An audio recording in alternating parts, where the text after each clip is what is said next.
पहाड़ों के बीचों बीच बसा एक गांव जिसका नाम था शिवपुर। उस गांव के नाम में ही शिव था, लेकिन वहां के लोगों के दिलों से करुणा और भक्ति धीरे धीरे गायब हो चुकी। हर घर में संपत्ति थी, अनाज के भंडार भरे थे, लेकिन किसी भूखे को एक रोटी तक नसीब नहीं होती।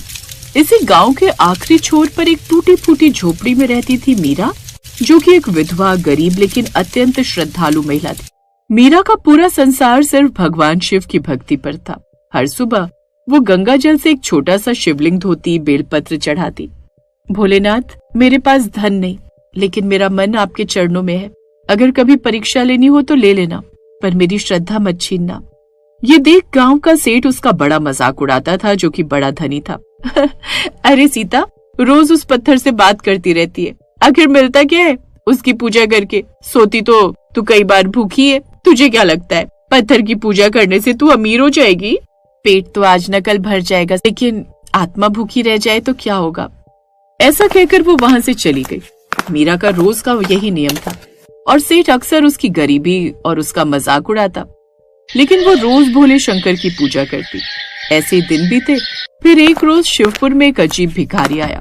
उसके बदन पर फटे कपड़े, जटाएं बिखरी हुई, माथे पर भस्म और आंखों में गहरी शांति थी। गांव के बच्चे उसे देखकर मुस्कुरा रहे थे। ए देखो देखो, भस्म लगाए हुए भिखारी। लेकिन वो किसी से कुछ नहीं कहता और बस मुस्कुरा कर आगे बढ़ जाता। एक एक कर अब वो हर घर के दरवाजे पर गया। माई, एक रोटी दे दो, भोला भूखा है। हे भगवान, यहाँ तो रोज रोज भिखारी आ जाते हैं।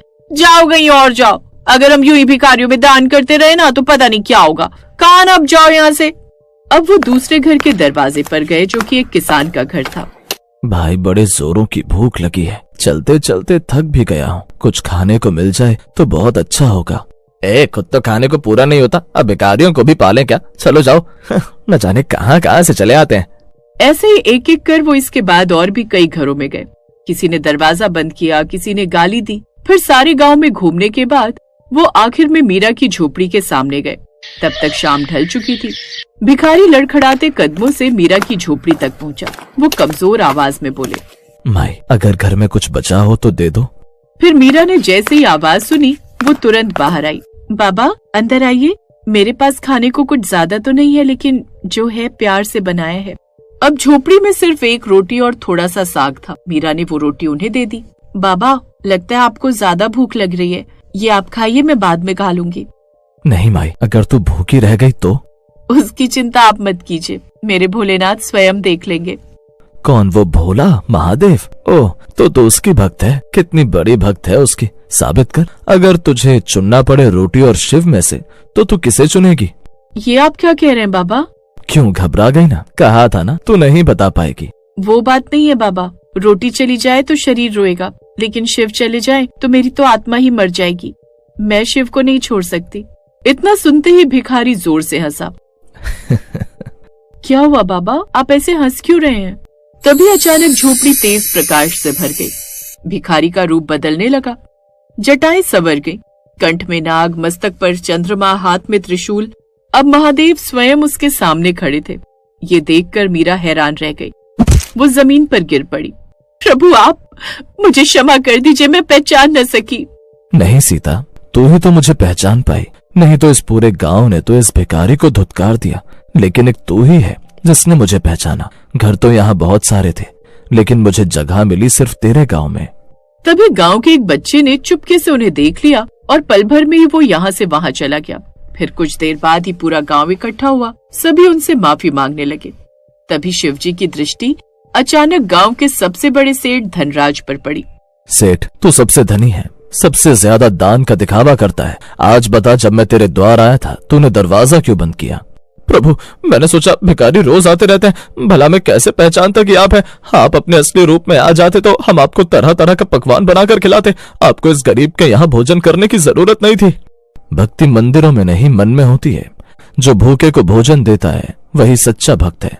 इस गांव का नाम भले ही शिवपुरी है, लेकिन यहाँ के लोगों के दिलों में न बिल्कुल भी दया भावना है। कोई भिखारी इस गांव में भले ही भूख से बेहाल होकर मर जाए, लेकिन तुम में से कोई भी उसे खाना नहीं देगा। ये सुनकर गांव वालों की आंखें झुक गई। महादेव मुस्कुराए, लेकिन उस मुस्कान में करुणा नहीं, सत्य की आग थी। यही तो भूल है हरिदत्त, तू भगवान को पहचानने के लिए चमत्कार ढूंढता है और मैंने खुद को भूख से छिपा लिया था। इतना कहते ही महादेव ने अपना त्रिशूल भूमि पर रखा। फिर अचानक जमीन हिलने लगी। सेठ धनराज का विशाल मकान दरारों से भरने लगा। ये देख सेठ घुटनों के बल गिर पड़ा। हे प्रभु, ये क्या हो रहा है? डरो मत, ये दंड नहीं, ये उस घमंड का भार है जो इंसान के दिल से बड़ा होता है। प्रभु, मुझे एक अवसर दीजिए, मैं अब से कभी ऐसा नहीं करूंगा। मीरा, क्या तू चाहती है कि इसे क्षमा कर दिया जाए? मेरा वही फैसला होगा जो मीरा का होगा। ये बात सुनते ही पूरा गांव सन्न रह गया। जिस औरत को सबने ताने मारे, उसकी गरीबी का मजाक उड़ाया, आज वही फैसला करेगी। मीरा की आंखों में आंसू थे लेकिन शब्दों में मिठास थी। प्रभु, अगर आज भी ये डर से बदलेगा तो कल फिर वही बन जाएगा। इसे धन का नहीं, अनुभव का दान दीजिए। तो तू क्या चाहती है?